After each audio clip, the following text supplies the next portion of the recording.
Hello, friends. Welcome to another edition of No Cap Room here on the Ball Don't Lie podcast feed. My name is Jake Fischer. I am the senior NBA reporter for Yahoo Sports. Joining me as always, senior NBA writer for Yahoo Sports. It is my man, your man, everyone's man, Dan Devine. What is up? Jake Fischer, what is up is Pascal Siakam is now a member of the Indiana Pacers. And as a result of that, I am like several hours behind on writing a big thing for tomorrow. But that's okay. We're going to make it up. We got an early start on the podcast for Thursday. We're going to get a lot of writing done, going to get a lot of talking done. Here we fucking go. Here we fucking go. I dodged, I think, I don't know. This is my theory. I dodged the post-Pascal trade reaction writing because I snuck in a little notebook like right before it happened. So yes, thank you for the Pacers and the Raptors for giving my story about 3 hours of shelf life, where we'll get into that in a little bit. We're going to do the thing we hate doing later on, talk about awards, because we're roughly midway through the NBA season. And then we'll recap some Pascal stuff, some other leftover trade tidbits, because we know that's what the aggregators are looking for. But first, definitely wanted to take a moment to send our regards to the Golden State franchise for what seems to be like a truly harrowing event for everyone involved, let alone the tragic death of assistant coach Dejan Milojević, who was 46, had a heart attack at a team dinner earlier this week and passed away yesterday, Wednesday, in the aftermath of the Pascal situation. Like, that's not how it happened, but that's how the NBA world responded to it or heard it and felt it. And just definitely seems like he was someone who touched a lot of people in global basketball, not just for his abilities on the court as a player and as a coach, but as just like a really good, solid guy who brought a lot of positivity and energy to everyone he touched. And from like a organizational standpoint, Dejan was one of the additions that Golden State made on Steve Kerr's staff after the pretty dreadful 2021 season. That was James Wiseman's rookie year. And they flipped out a lot of the player development guys. Some front of the bench people, if I recall correctly, had to go. And he, after helping shape Nikola Jokic's rise in his youth ball at Mega, was definitely tasked with helping work with James Wiseman and whatnot, and has been a member of that team ever since, and a beloved member of that team ever since. So very, very sad development, and something that makes you think about talking to your loved ones a little bit more and whatnot. Sure. So, Dan, any other thoughts on this before we get back to the fun stuff? Yeah, it's obvious. I mean, these are horrible circumstances in which to learn more about somebody that you didn't know about. But there are often you get these wonderful remembrances that people offer about the ones who have left us behind. And our friend Katie Heindel, who had come on Divine Intervention earlier in the season, she spoke to Coach Milojević for a piece she wrote on Wiseman back in 2021. And she shared something from that on Wednesday, where he had said, quote, there's some things you can work on with every player, but every player has his own package or is better at something and not great at something else. You have to recognize this. That's my talent, being able to recognize what somebody can do. And a lot of the remembrances that you're getting from people, like as a Serbian, he was a legendary Serbian player, a multiple-time MVP in the Adriatic League. I saw some people talking about because of his it was 6'7", 240 or something like that. So they called him the Serbian Barkley. He was a great rebounder and a tough as nails scorer inside. But you mentioned he had the relationship with Jokic, coached him at Mega. He kind of turned that team into an NBA pipeline, like a factory where you had guys not just Jokic. It was Ivica Zubac and Vasa Micic and Goga Bitadze, guys that came over from there. Timothy Luwawu-Cabarrot, Vlatko Cancar, guys that were, I think it was 11 guys total drafted from the team during his time coaching them. And then a handful of those guys actually came over and have made an impact, most notably, of course, Jokic, an assistant on the Serbian national team.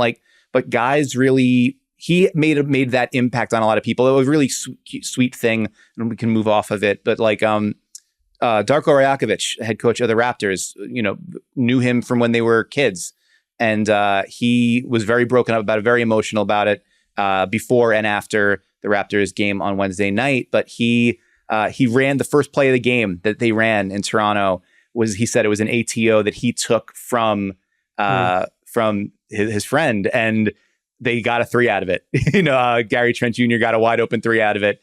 And after the game, Coach Rajakovic had said, like, that's what he brought to Golden State. That's what he brought to the league. And, to the extent that there are silver linings about these things, the impact that those sorts of coaches and those sorts of people have on the players that they touch, the coaches that they worked with along the way, that kind of stuff stays in the bloodstream. It stays in the ecosystem of the league. And, maybe some coaches are going to be running that play for 50, 60 years. Who knows? Like, the impacts that we leave, stick around long after we do. The Indiana Pacers made the biggest splash so far of the trade deadline earlier on Wednesday, where they sent 3 first-round picks, a pair of 2024 firsts, which we'll get into that, I think, a little bit later, a 2026 first-round pick, which is the Pacers' own pick, protected 1 through 4, and Bruce Brown, Jordan Nwora out the door from Indiana, plus a surprise of Kyra Lewis from New Orleans being the last salary piece needed to match Pascal Siakam's $37.8 million on the books of his expiring contract. I think the first blush reaction for me in all this was that the Pacers really pushed their chips in the table and got their guy. This was a 2.5-year-long odyssey for Indiana, looking at every power forward under the sun. And they were definitely involved. And it seemed like even maybe from the outside perspective, liked OG Anunoby more than Pascal Siakam. But this price package seems pretty damn steep to me. Like this, I mean, I've been talking about how the 2024 draft being considered not that rich of franchise-changing talents has led me to suspect that we'll see a bunch of first-round picks in this year's draft traded before February 8th, the trade deadline. Two of them have already been moved in this deal, being that one is the lesser of the picks between the Jazz, Clippers, Rockets, Thunder, which, I mean, the Clippers and the Thunder are tracking to be 2 of the top 4 teams in the West. So yeah, that could be like 27-30 somewhere in that area, right? The Pacers are certainly hoping this pick helps them climb into that territory in the East. So in theory, these could already be 2 of the 10 picks between 20 and 30 of this draft out the door. So that's one trend piece to kind of touch on here and say to the listeners to look out for more of these types of picks being on the market and actually fungible draft capital that will be moved, that can be moved. But I do think one thing, just from following your tweets, Dan, it seemed like the 3 first-round pick sticker shock was a lot for some people, which I know you and I were talking about it behind the scenes. So maybe you had a little bit of confidence in the 2024 package being part of it. Maybe I knew a little something. I knew a guy who knew a guy. Yeah. I agree with you in that those 2 picks really aren't like banner return. They're not the top 3 protected Lakers pick from 2020. You know what I'm saying? Like, right. Yeah. They're not remotely going to be considered one of the top 10 draft picks that's out the door that someone holds right now. But 2 first-round picks are 2 first-round picks. And who's to say what this 2026 pick will ever be? Like, it's just, it is far out in the future. Pascal's going to be 32 at that point. Just there's never really anything to guarantee. Sure. So that plus Bruce Brown, who we'll talk about for sure about his retrade value. I'm looking at that as kind of like an incomplete. I'm looking at this return as an incomplete, similar to what Portland got back for Damian Lillard, and then a Drew Holiday type sweepstakes unfolded after my preamble, what was your initial reaction to this final or this temporarily final return? Yeah. So from the Raptors standpoint, I think your point about the Blazers and the Dame return is a really good one. I think that's a good comparison because you kind of have to bundle it all together from Toronto's perspective. It's not just what did you get back for Siakam.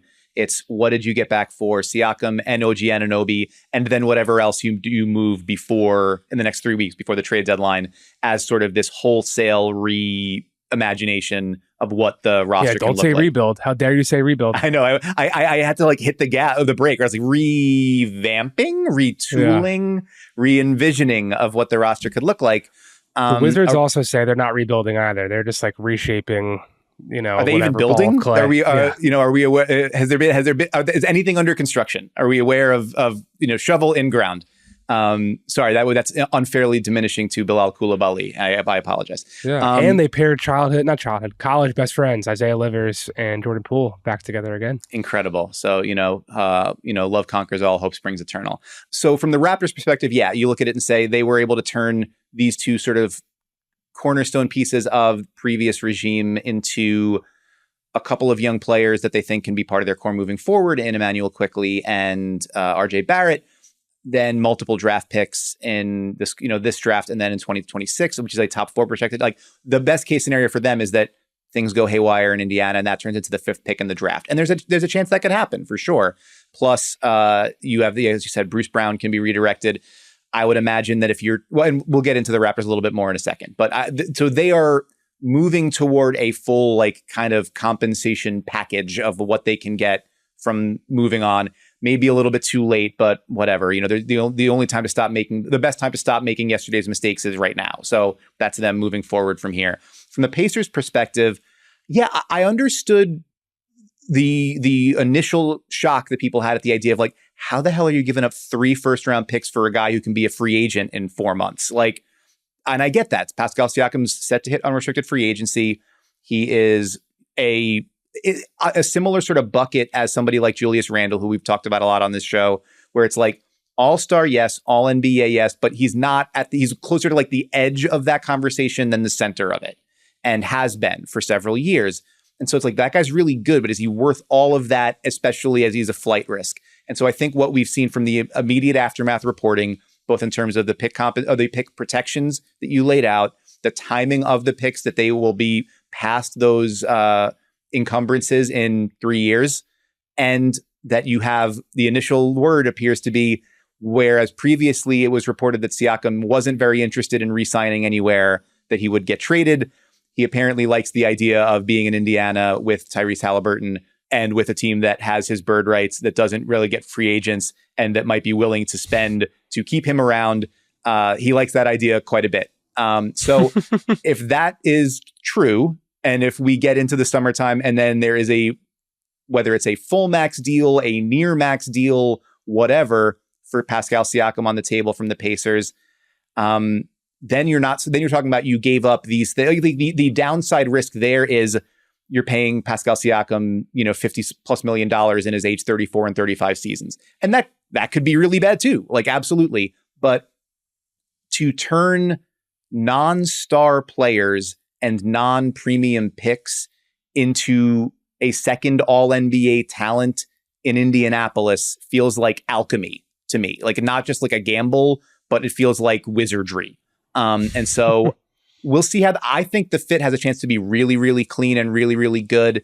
I think he can elevate their offense in ways that maybe OG Anunoby couldn't, because of what he can do with the ball. He wouldn't be as an immediate a fix on the defensive end as Anunoby would, but just having somebody big to be on the wing bumps everybody else back into more natural matchups. I think this is a home run. It's a home run swing, and I think it's got a really good chance of connecting. I like the deal for all 3 teams involved. I think the Pacers, to your point, they were never guaranteed to sign someone of his magnitude on the open market. They just weren't. Their last best free agent signing, to my knowledge, came from outside the building, was David West. Way back when. It's David West or like Bojan Bogdanovic, and like, these are fine players, but yeah, this is you're shopping in a different part of the store. The Raptors, like we talked about, have an incomplete. They have more stuff to do.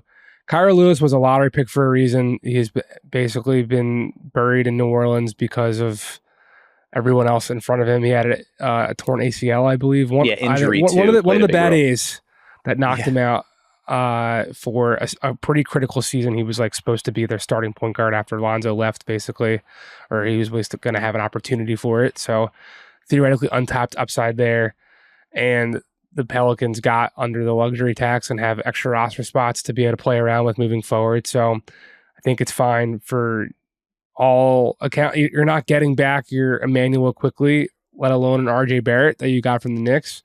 But Bruce Brown does have, I think, incredible retrade value. We'll talk about finding him a new team in a second. But I just want to, like, the idea that Indy gave a balloon payment to Bruce Brown with a team option on the second year. You know, at first we started to hear, the Nuggets are going to be able to keep him. And then it was like, will he go to the Lakers for the mid-level? And then it was, no, Bruce Brown's got like $20 million from someone. And then we found out it was the Pacers. One of my first thoughts back then was, Bruce Brown doesn't make the most sense next to a high usage, high pick and roll point guard like Tyrese Haliburton. Right. He was basically a Swiss Army knife, whatever you want to put him at any position, offensive player for Brooklyn and then Denver when he won the title. So the questions weren't like so glaring, but my immediate thought was, well, this guy on that deal will be a pretty interesting trade chip, like from the get-go. And I think his representation knew that from the jump too. But when you can get $22 million for a player who really didn't have any business commanding that at that state, no one else came in close to that salary range. And then to just be able to flip him, a guy who was buried on your bench, 2 picks between 20 and 30, and who knows what the 2020, maybe the 2026 pick, as much as I said it could be valuable for Toronto, like maybe it's 29 again. You never know. To do all that for someone of Pascal's magnitude, who by all accounts Tyrese Haliburton wants to play with, and by all accounts Tyrese Haliburton has been motivating people behind the scenes to really ramp this thing up and bring in talent. I know Mark Stein wrote that the Pacers were expected to be a team to go pursue Paul George this summer in free agency. Tyrese Haliburton's been on Paul George's podcast. They're definitely they were intrigued, from my understanding, about the idea of playing together. So to bring in Pascal eliminates you from the theoretical ex all-star who could become available at any point in time that the Knicks are waiting for, that Miami's waiting for, that Philly's waiting for. Right. But you don't always get that guy. So to actually point and get someone in there, I like it. And I think to keep this looking forward, there's going to be more to come from the Raptors no matter what. I think Indy has a potential consolidation trade still to make, because they already have had a logjam in the front court where Obi and Jalen Smith and Isaiah Jackson were all kind of burying Jarris Walker. And now you just added an all-star power forward on top of all that. So we'll see if there's any more tinkering to come from Indiana. I think the more likely outcome of either of these teams continuing to shuffle the deck is Toronto, where Dennis Schroeder, I don't think is on that list, though. I think he is someone that could generate outcoming or incoming interest, and probably will, but I think he's someone that has a good standing with that organization and being that culture setter that Darko Rajakovic kind of wanted to have in this reshaping of what the Raptors culture was going to be in this new, Toronto wasn't prepared going into this year to make all these trades necessarily. They were prepared it was a possibility. And to bring in a new coach with a new voice and a new vision, this is his veteran that's doing that, and was not the most thrilled to move to the bench, but is doing it as a good soldier. And I just don't expect him to be someone out the door. Chris Boucher, Gary Trent Jr., I mean, I don't know what trade value Otto Porter or Thad Young have. I see Jonte Porter on our list. Like he's not good. Yeah, he's not going anywhere. For the purposes of discussion, I'm saying like, we were looking at like in the rundown, just like who's left, who's on the team, and then those guys are also there on the team. I don't know what. Like my guess would be, you're probably right. Like there's not great value to be had in Otto Porter or maybe Boucher. I don't know, but yeah, Thad Young probably not a whole lot of value out there to be had. It's more that Jonte Porter's like that's a reclamation project that he's already providing plus value for you on. For for hardly any money. There's no reason for you to move off of him. But just generally speaking, like the Raptors feel closer now to see what you can get for whatever's not nailed down that isn't Scotty Barnes and Emmanuel Quickley, and then everything. And then you sort of figure things out from there.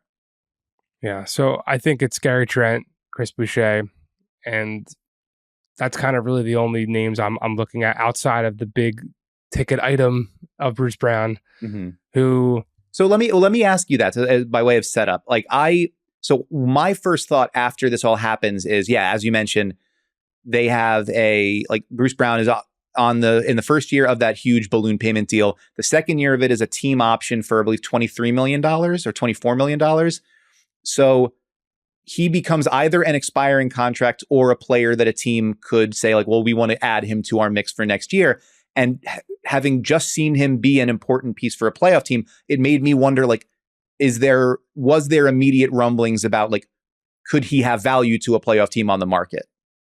Oh, absolutely. Especially a market that, as I've been saying, I don't think has a ton of top 6 rotation guys available right now. Right. He's 27 years old. He can fit various timelines. He can be the veteran piece that the Pacers wanted to target. He could be the missing piece in a lot of situations. I mean, off top of dome, teams that are looking for two-way talents at the guard position. I mean, he is represented by CAA. Could be an interesting piece for the New York Knicks, which has designs on other moves. Like we were talking about DeJounte Murray last week about, does he go to, if in the theoretical situation, he goes to Miami, would that rule out the Heat for Donovan Mitchell? Like Bruce Brown with that team option could be just like that for New York as someone who they could flip again in theory. Philly, he could be an interesting pairing next to Tyrese Maxey in the backcourt.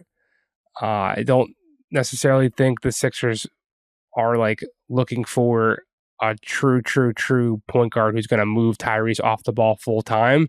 I think there's opportunities and interest to like shift him off ball occasionally and try to maximize him coming off pin downs and whatnot.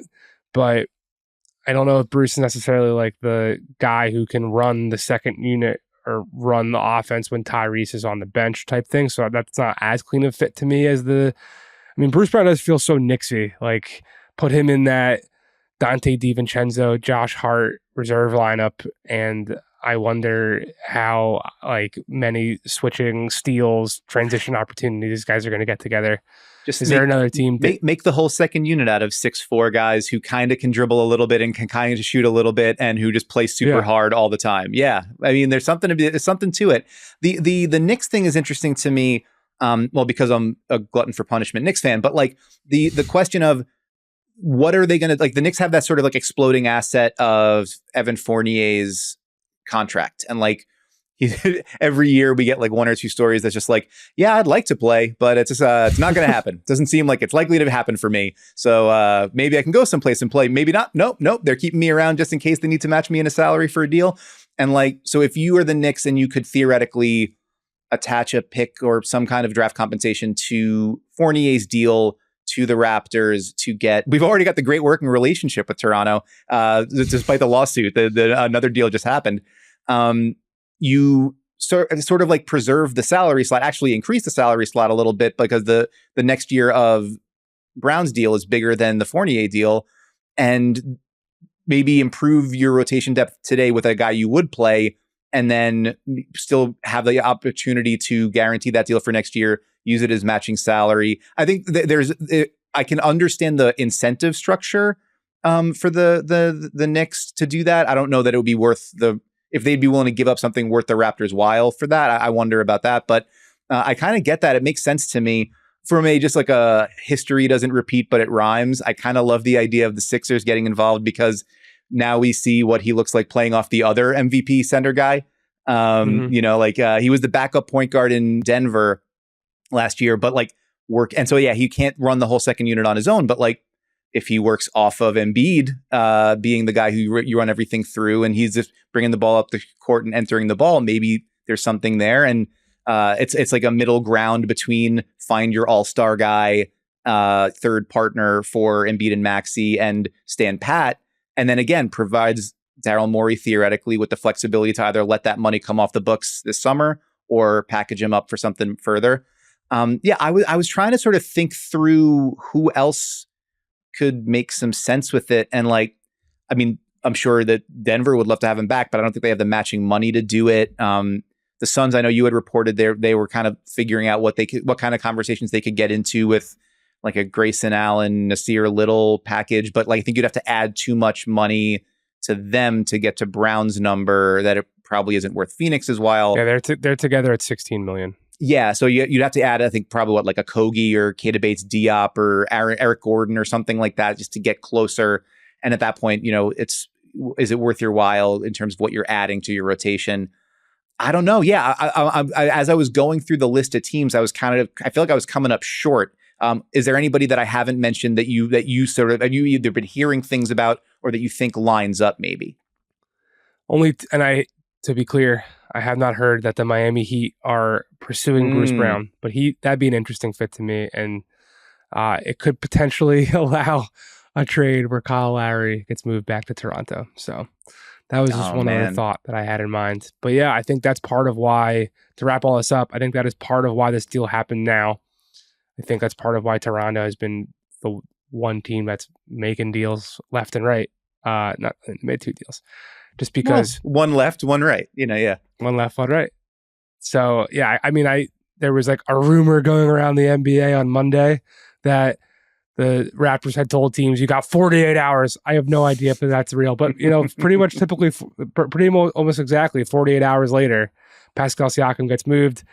The Raptors have another piece to potentially dangle, and we will see how all the dominoes continue to unfold as we have 3 full weeks. 3 full weeks.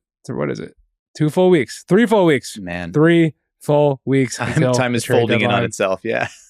I'm losing my mind every Monday I wake up. I'm like, oh, the deadline's Thursday. And that's just me wanting to go to sleep on February 9th. So to take a step away from all the trade rumors and gossip and mud, let's do some midseason awards. We're going to move through them pretty quickly. We'll just go each guy and have a little banter and keep it going quickly. So last year's... Sorry, before we get started, I just want to say, so the impetus for this is I'm writing a midseason awards column for Friday at Yahoo Sports. And I am trying to underthink this one. I'm making a concerted effort to chill out a little bit, partially because like the year-end one where I actually have a real ballot and it impacts like guys' money and their legacies and stuff like that. That one I want to take as seriously as I can because that matters for a lot of reasons. This doesn't matter for jack. This is just like it's something to go up on the website on a Friday and something for us to talk about on a podcast. So I'm gonna if you disagree with my picks here, that is completely fine. I do not care, and we'll do the best that we can to have a lot of fun with it. I'm also saying, I'm using this as a little bit of an exercise to give a couple people some shout outs and some love that I think are deserving of it. So, Coach of the Year, last year's winner, Mike Brown, took the award for a second time. Dan, who do you have as your Coach of the Year so far through about 35-ish games? I think this award is going to go to Mark Daigneault of the Oklahoma City Thunder. I'm going with Eric Spoelstra of the Miami Heat because the fact that Eric Spoelstra and the mid-season hypothetical award does not exist, but Eric Spoelstra not having a Coach of the Year award feels like sort of like a cosmic injustice in the annals of NBA history. Don't worry, they made up for it with a record-setting contract for the guy. That's true. Yeah, he's going to be crying himself to sleep on bags with giant dollar signs on them. But so the Heat, and we talked about this a little bit with Rohan Nadkarni on Divine Intervention recently, but like the Heat have had, and Jake, by the way, we are definitely getting you on Divine Intervention soon. Just hang in there. Wait for the invite. It's coming. I'm ready. My phone is literally right here. My phone is off. It's in the other room, but I just hang in there. Is it off and in the other room? It is actually off and in the other room. Professional broadcaster. I did that at the gym the other day. It was like the most amazing hour of my life. Well, yeah, we operate on different phone tethering needs. No one is telling me information. No one is asking me what I think about information. I'm not communicating in that way. So it's a little bit easier for me to have the phone aside.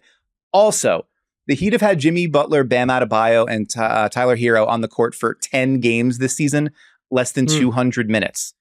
The only rotation guys they've had injuries all throughout the roster. The only rotation guys who haven't missed like 5+ games or more than that is Duncan Robinson and Jaime Jaquez. They have the 20th ranked offense in the league. Their point differential is less than a point a game over the course of the first 41 games. It's like plus 27 in 41 games, and they're 24-17 and a game out of fourth in the East. So like, it's not, there are a million great choices. Eric Spoelstra, everybody knows, is the best or in the top 3 coaches in the league conversation. So what the hell? Why not give him a recognition for doing the wizard again to get that Heat team to where they are going to be a very dangerous team if and when they actually get everybody healthy. I know we said we're trying to make this quick, but sorry, my thing will be quick. No. I saw that the thing I said about Duncan Robinson with my friends on Locked On Heat, that he is untouchable, got taken and blasted across the internet. I said that so tongue in cheek. To be clear. You do this to yourself. You're going on all these spaces. Untouchable these days. You're going on all these spaces. You're going on all these podcasts. I'm trying to sell one last round of books to get the escrow check that's been sitting frozen for like 2 years now to really pull the curtain back. There we go. The board needs that money. But Built to Lose in bookstores now. Go buy it. It's right here. It's right there. It's blocked by some light that isn't helping the positioning to be in the background of all my podcasting. But that's neither here nor there. Yeah, Duncan's is playing well. The Heat don't want to move him. I didn't say the Heat. I didn't act like, I'm sure he's available in the right context, but he's not someone they're actively trying to move compared to other years. So there you go. My choice, like you said, Mark Daigneault. I do think what he's doing with the Oklahoma City Thunder has been remarkable for several years now. The proof is now in the pudding. Number 2 seed, number 3 seed, whatever they are as of recording in the West, and they're going to continue to be a plucky upstart contender, I think, throughout this regular season. We'll see how it goes in the postseason. And the man deserves the attention and the love, being that there are plenty of people in the NBA who still can't pronounce his name. So shout out to Mark Daigneault for coaching circles around a lot of those people. Executive of the year, last year's winner, Monty McNair. That was me getting ready to say Monty. I think Monty got that largely for the Domantas Sabonis trade he did the year before. I'm thinking of this award for someone who did something during the year. The calendar year starts on June 30th at 6 p.m. So in theory, stuff done in the offseason and in the months leading up, if you wanted to shout out John Horst and the Bucks for Dame Lillard, go for it. But to me, I'm looking at the biggest piece being moved in what I think is a very fair cost after taking that Bruce Brown contract into Pascal Siakam. I'm giving a shout out to Kevin Pritchard and the Indiana Pacers front office, who made my job easier, and us for having something to talk about substantively 3 weeks before February 8th. And also, I do think it's a super strong decision-making tree that has shaped what this group is becoming in the East. And why not give it back-to-back to both sides of the equation of the Domas Tyrese trade that will live forever as this great win-win for both sides? I think that's fantastic. My pick was we'll stay in the East with it, and it's more like the sort of straightforward. These are the 2 moves you have made before in this sort of season cycle that led you where you need to be. Brad Stevens with the Celtics, coming off that loss to the Heat in the Eastern Conference Finals, they knew they needed to reorient the team in some way. Marcus Smart goes out. Kristaps Porzingis comes in, a deal that a lot of people, myself included, were very skittish about, very nervy about what that does to your culture, what that does to your organization. then they are able to follow it up when the Damian Lillard deal happens by swooping in and getting Drew Holiday from the Portland Trailblazers. And that immediately answered virtually every question we had about Marcus Smart going out the door. And the result has been the best starting lineup, or best top six in the league, one of the best starting lineups in the league, and a team that's been an absolute wrecking crew, 32-9, number one in net rating, by all, pretty much every metric you can look at, the best team in the NBA so far. And that was set up by the moves that Brad Stevens made this summer. And in addition to like bringing back Jaylen Brown, right? Like re-signing Jaylen Brown, as a lot of people sort of swallowed hard at that deal, but it kept the structure in place that they could then add to put together what looks like the best Celtics team of this era. So it brings me no great pleasure to be another guy on a podcast talking about the Celtics, but Brad Stevens has put himself in position to earn that kind of recognition. Another white guy on a podcast talking about the Celtics. Yeah, I mean, yes, correct. Yeah, no, the Drew trade was phenomenal, and there was a point where I was definitely saying and telling people that Drew's trade value I thought exceeded what Pascal's was, and the fact that Pascal ended up going for 3 picks, I think, was surprising to a lot of people in the league, because like even I texted someone with Sacramento when the first like 3 picks stuff came out, and they were like, "Oh, 3 picks, like good grief, like." Good for Indiana, So that's another lesson that it only takes one asshole. But the Celtics were not one; they were one of many, and they got Drew, and it's been pretty perfect ever since.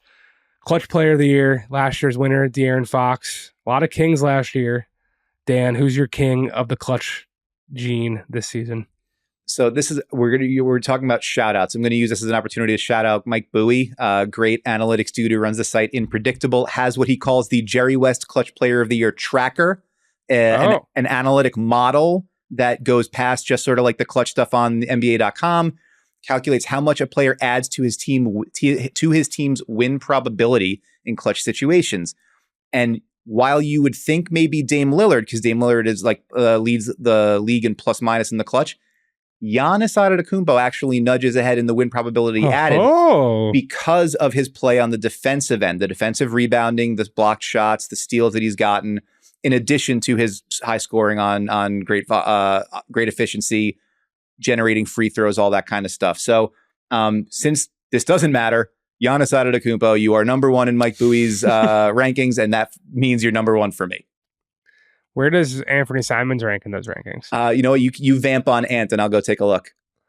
Because, yeah, in the spirit of giving someone a shout out, Ant Simons is balling out for the Portland Trailblazers. This dude is hitting game winner after game winner. He is knocking down bucket after bucket at all 17,000 levels of the court. He seems to have any shot in his bag. As of December 22nd, our buddy Tom Haberstroh had Anthony Simons with the most clutch points per 48 minutes. He only had 17 clutch minutes, but he was outscoring Trae Young, Joel Embiid, and Steph Curry. So whatever the updated numbers are, Dan, you don't have to find them if you don't have them at this point. Well, after I've been vamping. Would it bum you out to know that he's not in the top 50 of Mike Bowie's Clutch Player of the Year tracker?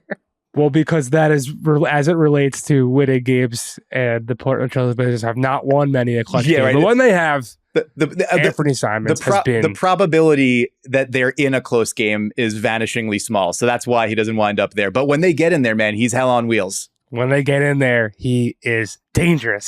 So shout out to Ant Simons. He really has been awesome. So just someone I wanted to give a little bit of love to here. The Hustle Award. I couldn't come up with anybody besides Dan Devine, who just hustling it up for Ball Don't Lie. Twice a week podcast, writing words, tweeting conscious streams of thought at all times. Dan Devine, take a bow. No, I won't. Preposterous. This is you shirking your responsibilities to our audience and cheating the readers, and I can't abide by it. I will give an answer that is an actual answer, and that answer's name is Alex Caruso, the headband wizard. He is sort of like a spiritual partner of Marcus Smart as the kind of chaos agent that I think this is intended to recognize. Always the concern of like he doesn't play enough minutes because he plays so hard in the minutes he does that they're worried he's going to kill himself if they extend him for like longer minutes. But averages just under 2 steals and 5 deflections per 36. He's 10th in charges drawn. When you look at like steals plus blocks per minute, which is something that Team Rankings, the website Team Rankings checks stocks per minute, everybody above him is either like a shot blocking big man or Matisse Thybulle, who like, again, has that one job of just being a crazy chaos agent. And Caruso does that while also being like a much more positive player all over the court. So I think he is the kind of guy that we've talked about him before, if he became available on the market, or if a team was willing to meet the Bulls price for it, like he could be a full on defensive game changer for just about any team in the league. And he's one of the reasons that the Bulls maddeningly, stubbornly kind of keep staying in the competitive rankings of like the play-in berth. It's a TM play-in push because Caruso just kind of makes stuff happen constantly when he's on the court. So he feels like the right kind of player to acknowledge there. But also, if you're not sure who you would want to pick, I can just name some guys if you wanted to get. I have. You have one? All right, go for it. But why are you mad about the Bulls being in the playoff, the play-in push, the TM play-in push? It's a fair point. I'm not mad. I'm a little disappointed that it's not, it just kind of feels like the same note over and over again. Like you say, it's like the white noise machine that puts you to sleep at night. Like, it's just like, with the exception of, there are exceptions there. DeMar DeRozan in the clutch is wonderful. Kobe White has been sensational, but like by and large, you kind of watch him and you're like, and I wind up. I'm watching them waiting to see something from Patrick Williams that the Bulls front office has seen for the last 4 years. That's what I watched the Chicago Bulls for. Yeah. My quick answer, I wrote about him. He is arguably the most important piece of the Boston Celtics that Brad Stevens has built. Derek White, number 1 in the league in net rating, number 1 in your hearts. He's just always tipping balls and diving on the floor and getting rebounds. That Jason Tatum game winner against the Timberwolves comes to mind from, I think it was last Saturday, or no, that was Wednesday before the TNT doubleheader where Boston got blown to pieces by Milwaukee. Right. Second end of a game winner back-to-back. came after a Derek White offensive rebound. Shout out Derek White, who I had a lovely chat with over Zoom on last Sunday while he wore a giant puffy black winter coat indoors, and I was wondering how warm he was, but maybe it was just cold up there in New England. So shout out Derek White, really nice guy, really great hustler, and someone who I think is going to continue to get paid a lot of money in this league for all that stuff.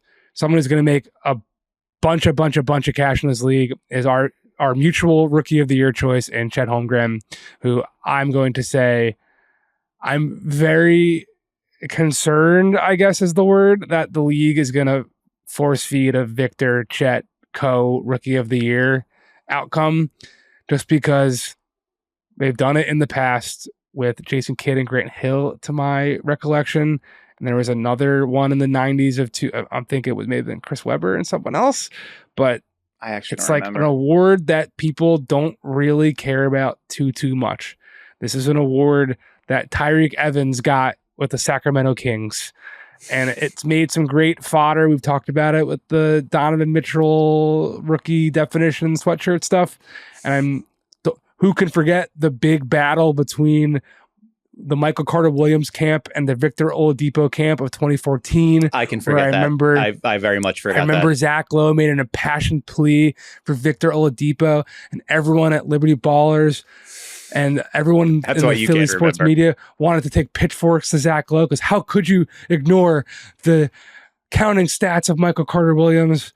I think Chet deserves the recognition for doing what he's doing on a winning team. That's not to say what Victor is doing is less impressive, because the pieces around him are not Shai Gilgeous-Alexander and what have you.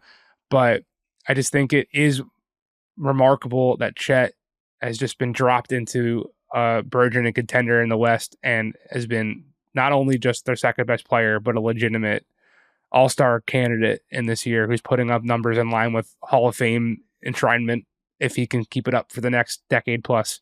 So that's my Chet Holmgren rant. Yeah, it's a good one. I firmly agree with it. I want to, two things. I want to say, super producer John Gennaro didn't get on mic for this one, but he did drop it in the chat. There was Elton Brand and Steve Francis shared the award in the 99-2000 season. And as you had mentioned, 94-95, Grant Hill, Jason Kidd. So there is a precedent for a split award there. I think, this is something where we need to, like, I was listening to now I don't remember, so forgive me, but I was listening to somebody where the discussion was, well, yeah, but what if you put Victor in Oklahoma City? And it's like, yeah, okay, but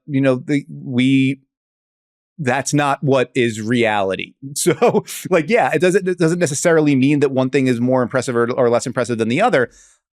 Victor Wembanyama, you got me saying Oladipo because we're talking about Zach Lowe's impassioned pleas of the past. Victor Wembanyama has been, ludicrous, and I think this absolutely could just wind up being him winning going away, even with how great Chet has been by season's end. For sure. The trend line is leaping, off the page for Victor since they started. They moved him to center on December 8th, rather.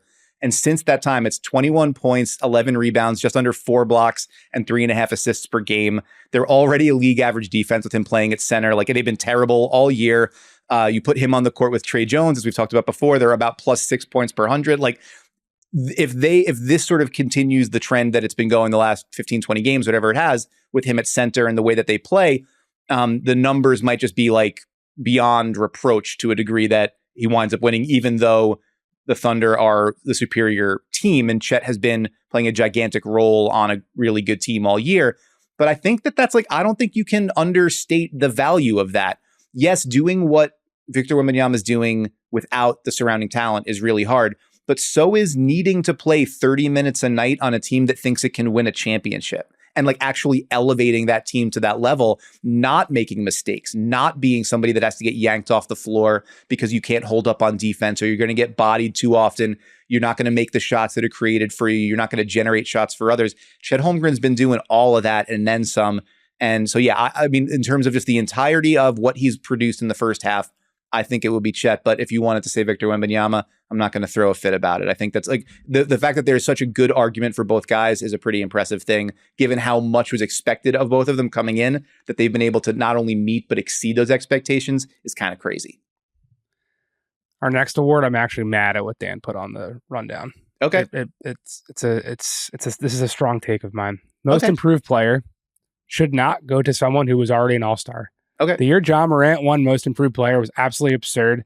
And the fact that he gave it to Desmond Bane was a very charming and endearing moment to me, because Desmond Bane actually improved from no one with any real expectations to max player that season, versus Ja went from all-star to all-NBA player. So the fact he put Tyrese Halliburton on this document pisses me off, because Tyrese Maxey has become an all-star this year in a season where I remember talking to Tyrese preseason. They were at Baruch College at morning shoot around, and he was dealing with whether James Harden was going to be there or not. And all the guy did to respond was come out and take James Harden's step back three and push his way into this real upper echelon of the league, to the point where he's a legitimate number two, second banana to Joel Embiid in this title race. So it should be Tyrese Maxey over Tyrese Halliburton. How dare you? And I'm as big a Tyrese Halliburton fan as there is,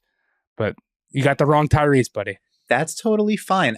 I have been a voter in the past who has looked at it and said the hardest thing to do, the hardest leap to make, is to become the best in the world.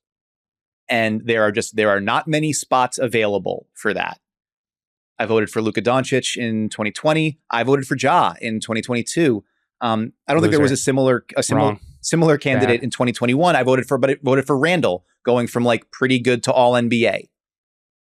And that's what you said. There aren't a lot of spots for those guys. There are plenty of spots for those guys to get honored with All-Star and All NBA voting, where there are also guys who maybe deserve a little bit of shine, who can get a little Most Improved trophy in their. I mean, I don't know.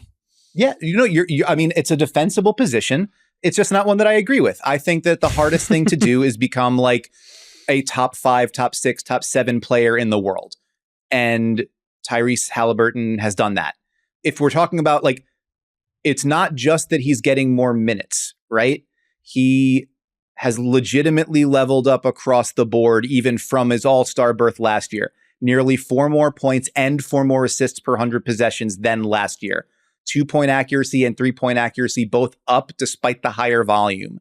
turnover rate down despite the playmaking responsibility increasing. Like, he has gotten better. It has improved to the point where he has gone from all-star, like nice story add-on all-star, to driver of one of the best offenses we have ever seen. By estimated plus minus, the best offensive player in the NBA this season, and a legitimate, like, he's probably going to wind up on the outside of the MVP ballot, but not on all of them. And especially if they make another run in the second half here with Siakam on board, like, he could absolutely wind up in the top 5 in MVP voting. And that is like, that's rarefied air, man. That's just, it is the hardest thing in the league to do, is to get there. And he's getting there. So I get it. I hear your point. Maxey I would not, like, in the same way that I voted for SGA last year and Lauri Markkanen won, and that is completely reasonable. That's super defensible. I would expect something similar to happen this year. I think Tyrese Maxey would be a phenomenal pick and probably would wind up getting more votes than Haliburton for the same reason that you're offering here. And there's other guys in that same kind of camp, like Alperen Şengün or Scotty Barnes, who are going from, like, have earned, but now, like, leveled up to all-star status. Like, that's totally fine. It's just not the way that I went from it. But the thing that I struggle with more than the kind of conversation that we're having is how you gauge improvement on, like, a lower wattage of player, and, like, how you reward that. And to that end, just real quick, one time for Dante Exum, all right, in Dallas. One time.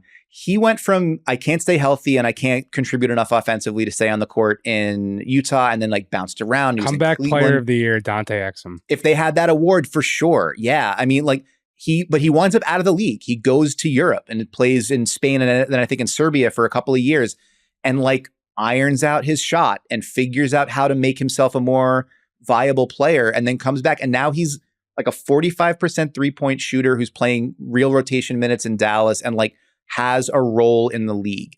So that kind of improvement, it took a circuitous route for him to get there, but that's real improvement from a guy who's not in that same, like, all-star, all-NBA kind of conversation that gets you, like, in the league and sticks around. And that is worth recognizing as well. So whether we do it on a ballot or in writing or whatever, we're doing it here. One time for Dante Exum. One time for Dante Exum. Another awards take, which I have plenty of takes about the awards, apparently. I do think Sixth Man of the Year can be a co-award. I thought it was very cute and sweet when Montrezl Harrell and Lou Williams came together and were, they were the bench mob. Mo Wagner and Cole Anthony, shout out my Magic, where these guys I like for different reasons. Cole Anthony, I thought, was truly, like, a garbage player in past years, just like a buckets getter, no real calories guy, and he has absolutely changed that without any hesitancy in my mind, being a true impact player on both sides of the floor. He's rebounding like hell out of that position, just uncorks a vicious dunk every night. And Mo Wagner is truly one of the most efficient scoring big men in the league. I think there might only be one better foul grifter, big scoring big man out there, and his name is Joel Embiid. And he just is so good at dominating second units that they wanted to put Goga Batadze in the starting lineup, and Wendell Carter went down. And Goga then became a real starting level player to the point now people are considering Wendell Carter Jr. available for trade. So shout out Mo Wagner for being so good. He is changing the course of history in the Orlando Magic. Give me the Wagner, Cole Anthony, Sixth Man of the Year honors right now. Yeah, tired Mo Wagner, wired Wagner. He is, there you go. Wagner, Cole Anthony, Cole Wagner. Anyway, I'm losing my mind. We were all up early today. Mine, I'm going to go with Malik Monk. I'm going to be honest, I wasn't totally sure where to go on this. Like, there's a lot of really good choices and a lot of guys who sort of operate in different important ways for their teams as their top reserve. Malik Monk is kind of a classic sort of selection, instant offense guy off the bench who can kind of help unlock your team's best self and, like, injection of excitement and great vibes. The statistical argument is there, among guys who, like, primary bench guys. So spent, more than half of the first half, like 20 plus games, not starting, 15 plus minutes a game off the bench. He's sixth in points per game, second in assists per game, shooting just under 40% from three on super high volume. He's taken as many threes per 100 possessions as Duncan Robinson, the untouchable Duncan Robinson. He's got the best on-court, off-court splits of any Kings player that hasn't been a starter. And the Kings have a positive point differential when Monk plays without De'Aaron Fox and when he plays without Domantas Sabonis. So he's keeping those units afloat even when one or the other of the All-Stars is not on the court, which is a pretty important thing for a reserve to be able to do. Best assist rate of his career, best assist to turnover ratio of his career. And this number I like. This is like a fun, it brings the discussion full circle here. He's averaging more than 15 points and 5 assists per game, 26 minutes off the bench. The only guy in StatHead's database to average 15 and 5 in this few minutes while not starting. Lou Williams for the Los Angeles Clippers back in 2018-19 when he won the third of his 3 Sixth Man of the Year votes. So there's a symmetry to it. There's shouts to Lou Will for sure. And there's a certain symmetry to it. So there's plenty other, we can remember some guys and shout out some other great picks, but I went with Malik Monk there. If you were to argue for the co-guys in Orlando, that's fine. Tim Hardaway Jr. has been sensational. Naz Reid, Norm Powell with the Clippers, Bogdan Bogdanović with the Hawks, even though they've been bad, he's been great. Plenty of other choices there, but I think Malik Monk's a fun one. Lou Williams once told me that he told a rookie Andre Iguodala, "You can't party like AI and I, so you just gotta take care of your body." There's few of us who are built this way, and you can't do it. You had that same conversation with me when we started the show. You were like, "Dan, my swag's too tough. I'm too different. You can't do it." There's a difference between swag and the ability to never mind. Ingest and wake up the next day and still perform. Defensive Player of the Year last year, Jaren Jackson Jr.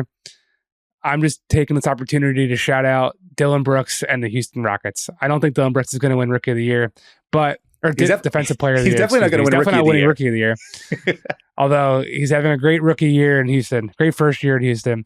The Rockets have started to take a bit of a tumble down the Western Conference standings, but they're still 8th in the league as of today. I just looked in defensive rating, and they were in town last night to play the Knicks. And everyone I talked to from the Rockets has all just marveled at how well this team is playing on the defensive side of things, starting Jalen Green and Alperen Sengun. And Sengun has been revelation, as you mentioned, on defense to me as much as it has been on offense. And we talked at Shoot Around. I'll have more about that coming on the website after the trade deadline.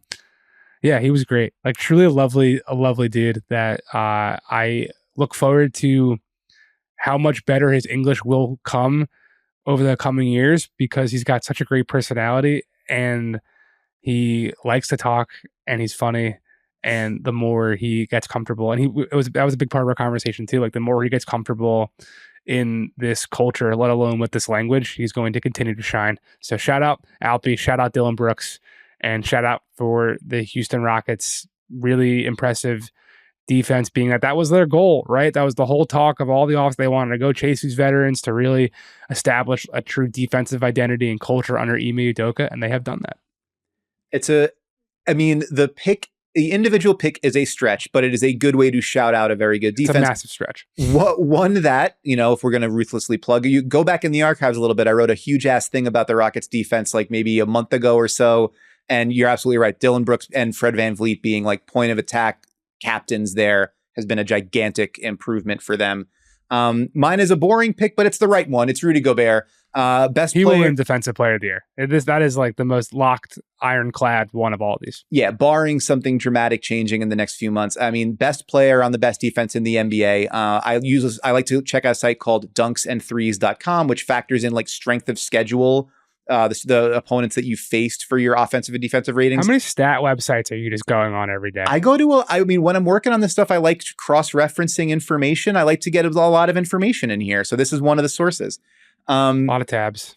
Really a back-breaking amount of tabs.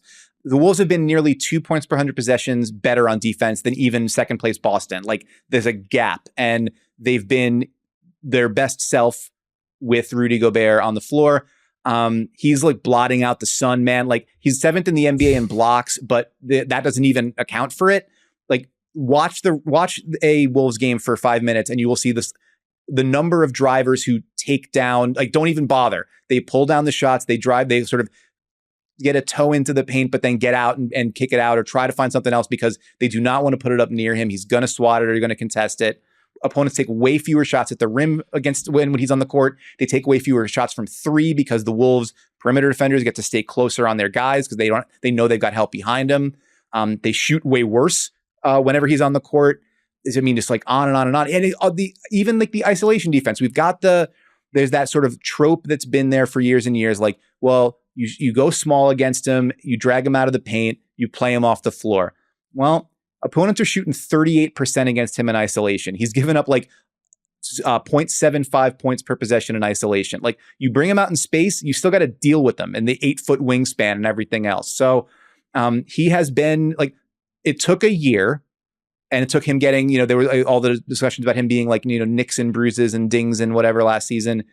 It took him some time to get acclimated, but he has been exactly what they hoped they were getting in Minnesota with that huge trade last offseason. And the results have been they've been the number one seed in the West for almost the entire first half. So I think you're absolutely right. He's a runaway favorite for it now. And if this pick stays the way it has been, he's probably on his way to his 4th Defensive Player of the Year trophy, which it's a little bit crazy sometimes to think like, well, Rudy Gobert is going to be in the Hall of Fame, but Rudy Gobert is probably going to be in the Hall of Fame if he's got 4 Defensive Player of the Year trophies and, maybe even and counting. He's definitely, without a doubt, one of the best defensive players to have ever graced the NBA. Who is your MVP, Dan Devine? And then let's get out of here. Yeah. So we're going to wind up doing the same stuff that we've done the last 3 years, where it's kind of comes down probably to Nikola Jokic and Joel Embiid. And I was like this close, like put in the art request with our editors close to Nikola Jokic as the pick. And then I decided to say, fuck it, because this kind of doesn't really matter. I'm going with Joel Embiid. If you looked at the overall accumulation of numbers, Jokic has played 12 more games and like 400 more minutes. And then when the per minute value is so close, then the additional minute load matters a great deal. But again, that is a like year-end award argument to me. Who do I think has been the best player in the league when he has been on the court this season? I think that's been Joel Embiid. And I think that it's all of it together. He got to an Embiid to the level last season where he actually got to the top of the mountain, and he has been better than that this season. Scoring efficiency has stayed the same, even on an even higher usage. I don't even know how Joel Embiid's usage could get higher, and yet here we are. Well, they traded James Harden away. Yeah, but then they gave, as you mentioned, the most improved player in the league stepped into that void, sir. So the leveled up passing, got right around 6 assists a game, and they're running more through him, more handoffs in the Nick Nurse offense, more operations where he's having to make those decisions from the post or from the high, the slot there. He's returning the favor for Maxey that Harden did for him. Like, I'm going to help you elevate and level up. And everything has just continued to work sort of like without any sort of interruption, despite the trade of, your number one point guard and all NBA caliber player in Harden in his own right. He's also been like more often elite defensive Joel, which we know he can crank it up to that level, but he hasn't always sort of done that regularly through the regular season. They defend like the number 2 defense in the league with him on the court. Like he is a legitimate, will wind up on some ballots, defensive player of the year candidate too this season. He's just better everywhere. And he was the MVP of the league last season. So, and also like not for nothing, it maybe didn't hurt to watch him take it to Jokic and the Nuggets the other night. Like that maybe again, in a sandbox of none of this matters. Obliterate Minnesota and Rudy Gobert. Like these things don't hurt. Right. So yeah, I mean, I just think minute for minute, pound for pound, he's been the best dude in the league this season. Even if like the overarching stat argument might point toward Jokic in some areas, we can deal with that in a few months and I'll tear my hair out about it. But for now, I'm just going to go with the guy that I think has been the best. So Joel Embiid might not be eligible for MVP. There's also that. You might as well give it to him now. Yeah, if it doesn't reach the 65 game threshold. So in that event, if it's not, we just mentioned the game against Jokic, the Minnesota stuff, the 30-10 streak. The dude in the league who has had the most holy shit moments and holy shit games and holy shit, this guy is a cyborg here to come rip out your heart and eat it in front of your entire road arena. It's been Shai Gilgeous-Alexander. And I just would like to throw his name in the hat, I guess, for being the number 3 guy behind Jokic and Embiid instead of Giannis. That's maybe all I'm trying to say here, because I mean, that guy had his game where he just didn't matter if it was Drew Holiday or Derek White or whoever. Like the Celtics needed to throw everything at him, and Jason Tatum had to be the one to end up being on Shea at the end. He just has, I can't even think of them off the top of my head. There's been so many game winners and clutch buckets. Shout out Shea. And I think he is very much deserving to be a perennial top 5 MVP ballot dude until proven otherwise. Yeah, the one thing I'll say to this, we talked about him quite a bit with Tyler Parker on Divine Intervention this week when we talked about the Thunder, but it's like 31-6-6 while leading the league in steals and deflections. Like he's going to get all defense votes, and he should. So like that kind of the overall offensive game with that defensive impact is, dare I say, like Jordan-esque, and something that we haven't necessarily seen from the top flight scoring and playmaking threats. How dare you skip over Allen Iverson like that? Was okay, fair enough. I apologize. I mean, we're getting really Philly with this today, Jake, and I'm the guy who just voted for Embiid. But yeah, I mean, if Iverson was 6'6" and can guard every wing position, he was scoring 30 and leading the league in steals. That's all I know. Yeah, and well, yes, fair enough. Okay, let me not damn SGA with faint praise by not comparing him to Allen Iverson because I went for Jordan. Sorry, but yeah, like you're absolutely right. I think we were all prepared for this to be like, well, there's just like the 3 like kaiju kind of like Godzilla, King Kong, Mothra, whatever, where it's like the big bad bosses. Yeah, Embiid and Jokic and Giannis. And then here comes Shai Gilgeous-Alexander being like, actually, back the fuck up here. I am too. So I think it's a completely defensible position. Our friend Tom Haberstroh had made a case for SGA as the number 1 MVP candidate a couple weeks ago. It wouldn't surprise me to see him wind up on some ballots there. Other names in that discussion, I think Luka Doncic probably is like more of your consistent 4th or 5th place guy. Giannis Antetokounmpo again, like just continue it to be special. And I would not be surprised to see Tyrese Halliburton show up on some MVP ballots. I think he's been that good offensively, and I think he's elevated that Pacers team into where they if they wind up with like a top 4 seed, he could wind up on some ballots there. So an embarrassment of riches in terms of talent at the top of the league. But for me, it's the big dude in Philly. That is all we have for you today. That's all the awards talk we're going to give you, hopefully forever, but probably until we're going to run it back next Dan. week. We're going to do like the 50-game MVP ballot. I remain ever thankful that I've never been in the position to stress over the actual awards when money and stakes and legacies are on the line. It's I a wish bummer. You good fortune. It's a bummer. Figuring that out. Happy birthday to super producer John Gennaro, yes, who does all the things to make this show look and sound great. Please subscribe to Ball Don't Lie on YouTube and whatever podcast platform you are currently listening on, and leave us a 5-star review. That would be very much appreciated. We thank you for listening, and we'd appreciate it if you came back again next week for another episode of No Cap.